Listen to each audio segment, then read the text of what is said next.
Good morning, good evening, good afternoon, wherever you might be. My name is Marva B. I am the CEO and founder of Black Link Magazine, and I have my special guest, Mr. Ski Johnson, the superstar jazz saxophone. Ski, welcome to Black Link Magazine. It's an honor to be here. It's an honor to be here. Happy Mother's Day. Happy Mother's Day. Absolutely. Happy Mother's Day to my mother, who is to my left, you cannot see. So excited to have her here in Newark with us as well. So, Ski, I just want to start this interview off, and I just want you to go ahead and introduce yourself to my audience, the people that may not know who you are and what you do. My name is Ski Johnson. I'm a saxophonist. Um, I'm on my 10th album. Uh, three number one albums, five Grammy considerations. I've been in this business a long time, and I'm happy to be here. That's amazing. Congratulations to giving you all your accolades and everything that you have accomplished as a black man. Yep. So I want to talk about that. I want to talk about this business because you've been in the business a long time. And whenever I talk to people about this business, it's it's not a lot of it is not good they don't have good things to say about the business. Some things are good, but then there's the other side of that. Let's talk about your experience in this business for so many years. I call it the devil's business. It's the devil's business, and you have to remain grounded because you can easily get caught up in the business. You can get caught up in everything around you. I mean, around album six, I bought a house in Beverly Hills. And I thought that was the thing to do. But later I found out that that's not where I wanted to raise my daughter. It's not where I wanted to be. So, of course, I moved back here. But there's a lot of, I love the music, but there's a lot of things in the business that, I mean, I think Biggie said it's the best. It's worse than any other business. It's worse than the drug business. It's a horrible business. I used to always want to be in this business. And so when the magazine was created, I started learning about this business. And I was like, I'm not sure. But why do you think that this business is that way? Is it a bunch of jealousy? Is it the money? Is it the business side of things? What do you think is the cause? It's a combination: greed, um, uh, selfishness. I mean, it's. I mean, let alone there's a drug element in the business as well. I mean, you hear so many artists that get caught up in the drug part of the business. It's just so many things, but it's the business of entertainment, and when you're in the business of entertainment, everything falls under that. It tracks everything. I mean, just think about it. Entertainment covers every realm, every pretty much every situation. So you'll track all of that under one roof, if you will, and it's easy to get caught up if you're not grounded. I get that. Let's kind of change the subject a little bit and let's talk about you. Let's talk about what was it that got you into this business? Let's go back all the way back. And when did you know that this was going to be your career? Well, I suffer from a disease called alopecia when you lose your hair, and I was 12 years old. I lost my eyebrows and eyelashes, and I was a little boy trying to find my way, and went through a lot of changes, and music was like the one thing I could hold on to. We talk about that in my movie that's coming up. Music was one thing that I felt really confident about. Everything else I didn't, and going into puberty and those kind of things, very confused. So music was the one thing that kept me and kept me strong, and I focused on that, and that's how I got into it. My mother, I didn't want to do music because I didn't want to be poor. I didn't, I just, the perception I had of being an artist and being a musician was that you're going to be poor. You're not going, you're going to be struggling your whole life, and I didn't want no parts of that. So, but my mother told me to do it, so I went on and did it, and it worked out pretty well. Yeah, it's been working out well for you. Let's talk about some of the things that you have accomplished in this business along the way. You mentioned at the beginning of this interview, the billboards, the number ones, the 10th album. Let's talk about some of the gigs that you have accomplished. How did you make that happen? Was it that because I don't know, you don't start out with a team, so were you just out there? No, I was saving my money. I was taking my credit cards. My partner Malcolm Alexander, we started a record label. I just went for broke. I just said, I want to do a record. I didn't know nothing about it. My first record, they said, I did a remake of Herb Alphar's Rise, and they said it would. They said it would, even in the studio when I was recording the album, they said it would, don't expect nothing. It's not going to be big. You're not going to get anything from it. And it ended up being played on 438 stations throughout the country. It was a big hit. It was because I did a great remake of it. And that was the spark. But I didn't know nothing about the business. I only wanted to play. So once I got involved with the business understanding, that's when I started to really make money. Because remember, I don't know if you know or not, but I'm on my 10th album. I didn't start making a living until like my 7th album. You know what I mean? All through the 7 hours I had part-time, full-time jobs, sometimes 2 jobs. I was hustling, playing, but because I did not understand the business, I only wanted to play, and you have to know the business to make money. It's not, and it took me those 7 albums to understand, this is how you do it. But simultaneously, the music industry was evolving too. The internet was coming and all these things was happening, social media, because my first record didn't come out till 1988. That was my first record. So back then, they had cassettes and records. CDs weren't even heard of then. So, but I didn't know nothing about the business. I didn't know how to make money. It's only when I learned the game, that's when I started to make money. Yeah, I think that whenever I talk to a lot of people in this business, their first time around, they say they failed because they didn't know about the business side of things. It's 90% business and 10% entertainment, performance. Would you agree to that? Yes. Well, that's why you hear a lot of people on the radio or that are popular that, they are okay singers or okay performers. Now, when I say that, it's not to discredit them. They're, how can I say this? They're great performers and musicians and artists, but there's so many other ones that have done more, but they got there quicker because they understood the business. I enjoy having this conversation because I'm being in this realm of things. I'm learning things. Let's talk about So you played for the first ladies at the White House, right? So I want to talk about that, and I want to talk about how you got connected to that. Okay.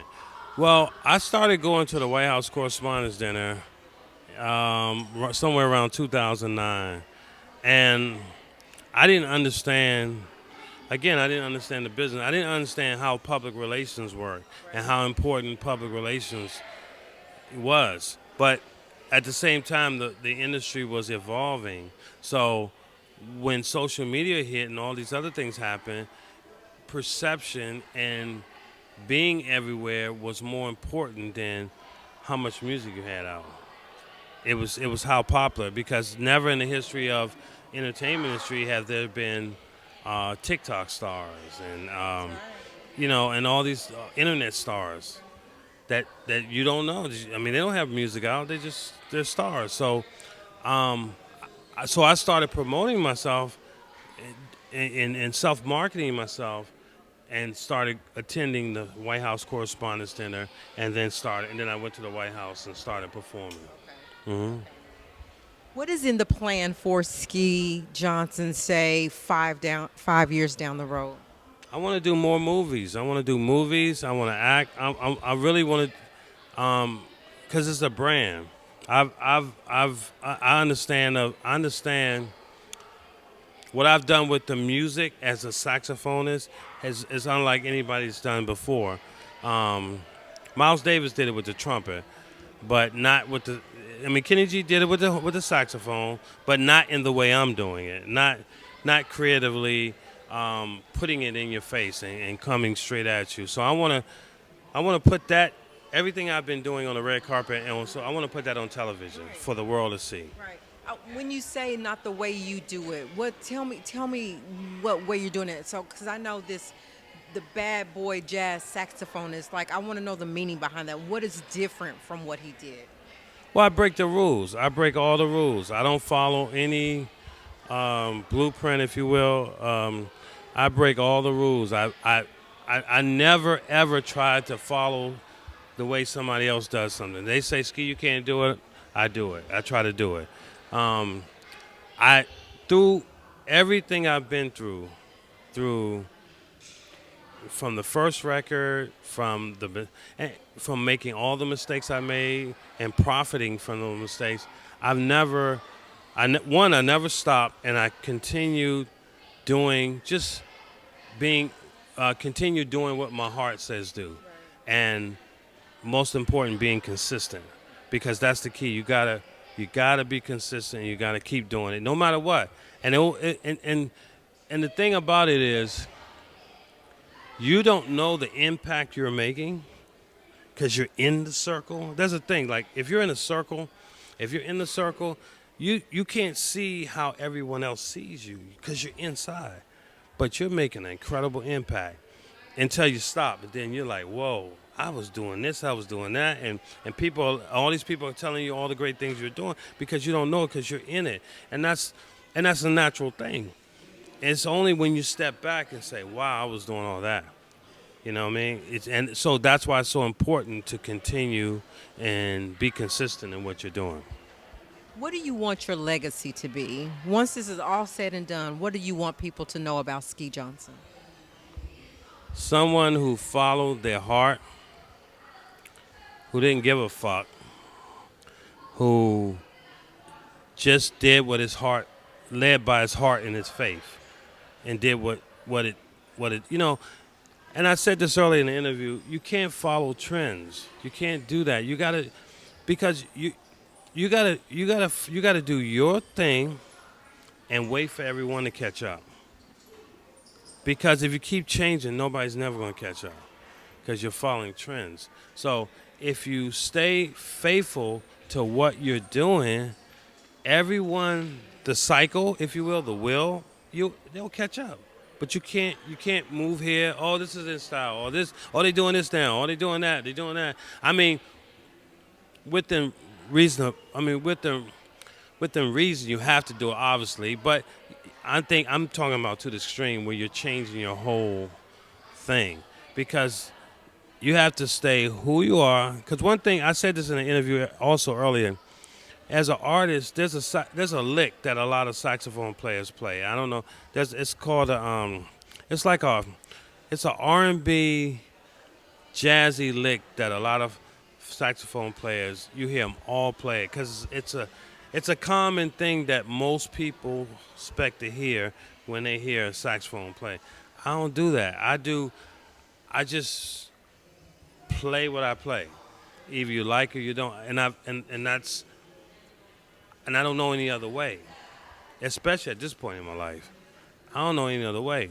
And all I can do is do what I love to do, be honest, be sincere, be transparent, and be true. Most important, be true to what I do. And God will do the rest. God will do the rest. Now, if you try to do some other stuff, good luck with that. You know what I mean? I'm not doing that. I know what works for me, and I think that's why I have some issues with other folks sometimes, because I'm different. I'm different, and I'm not trying to be different, but it just came out that way. It just is what it is. Yeah. It is what it is. So we're gonna wrap this up here, but I have just a couple more questions for you. What are you telling the young black boys behind you, young men that want to get even just in the entertainment business, maybe not playing the saxophone, maybe, but in this business that's so, I don't know, it's just so tough. What are you telling? What's the best thing that you wanna give them? Um,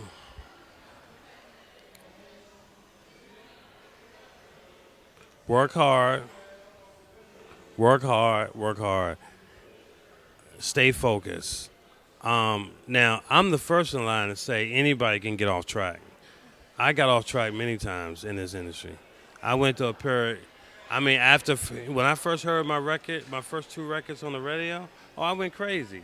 I thought I was a star, because I never experienced that. So when you hear your record on the radio, but then by the time I got to the third and fourth record, it just be like, okay, yeah, okay, and then fifth and sixth, I'm like, okay, but you you have to stay grounded, you have to stay focused, you got to work hard, and be true to who you are.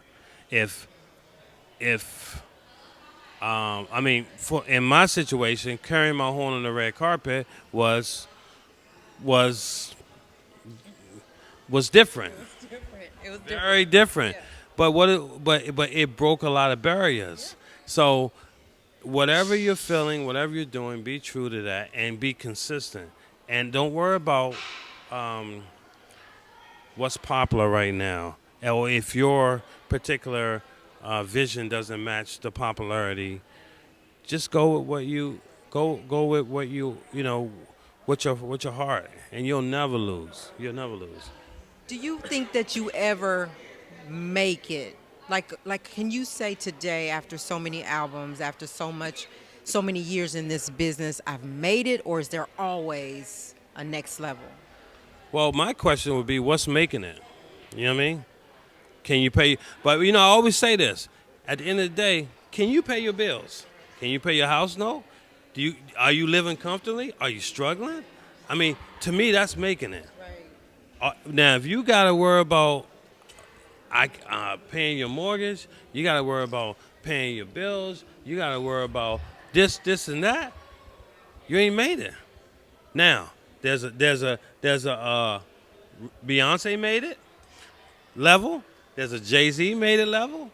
I mean, there's different levels to this. Now, I'm gonna be honest. I was thinking. I mean, I travel in those circles. I see Beyonce, Jay. I see all it because we travel in those circles, like Kim Kardashian, all. But remember this: with the money, it comes a lot with everything. It comes a lot of, and even in the Bible, if you think about it, what did God say? It's hard. It's hard. It's easier for a camel to get through the needle of a pin for a rich man to get to heaven, because the temptation is far too great. You got all these things coming at you, but I'm just saying, like anything, the more money, the more problems. The more things you have. I mean, I'm not saying.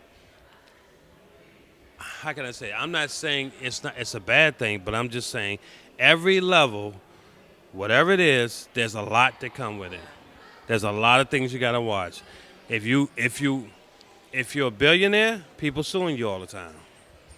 So what do? You end up in court most of the time.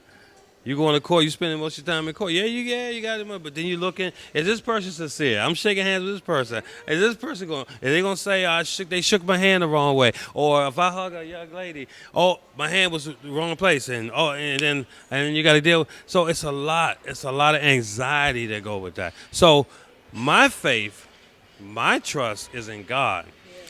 Everywhere where I'm at is where I'm supposed to be. So I don't want.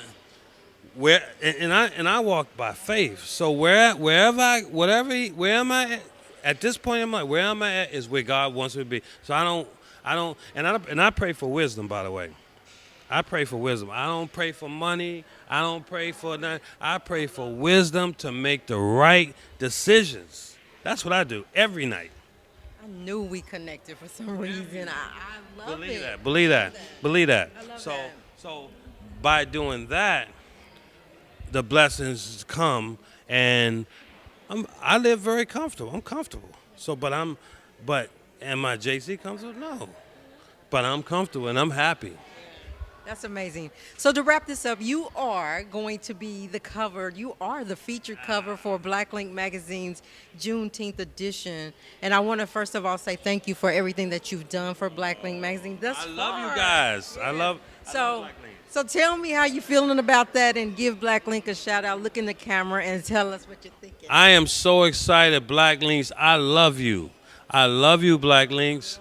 And this is actually, I'm on the 10th album. Now, I've done a lot of magazines. I've been in Ebony. I've never had a cover. all these years. This is my first cover. I didn't know that. Yeah, this is my first cover. My first cover all these years. All these years. So it's special to me, and the love that Black Link has shown me has been impeccable. And I love it. And I love you guys, Marva. I love you.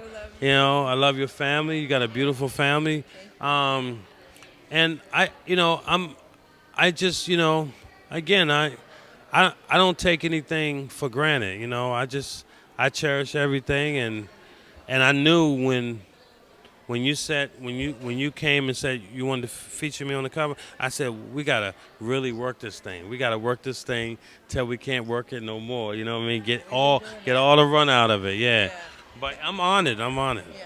Well, I appreciate you, and I'm excited. We still got all of June to push this thing and really make it happen. So I appreciate you for everything. I really mean that. You guys, we're gonna go for now, but just remember, follow Ski on Instagram. Tell them how to follow you on all social T. media. Johnson, jazz saxophone, everywhere. Jazz saxophone, Twitter, jazz saxophone, LinkedIn, everywhere. Tumblr, Telescope, TikTok. TikTok. I'm everywhere. No, you gotta be. You do. I have to be. I mean, you gotta be relevant, especially doing what I do. I mean, everybody gotta see. All right, I have a couple of questions. So this is just a little fun thing, right? All right. So do you prefer breakfast or dinner? Dinner. Why dinner? Because I love to cook. I'm a great cook, by the way. Winter or summer? Winter, Why winter? fireplace, and fire pits. You know, The reason? yeah, it's well, you know what? Actually, I love them both. Actually, come in. But winter is just very romantic, and I'm a romantic guy. Okay. I can see that. I can see that. Well, anyway, again, thank you. I have enjoyed this interview. I can't wait to get it out to the people.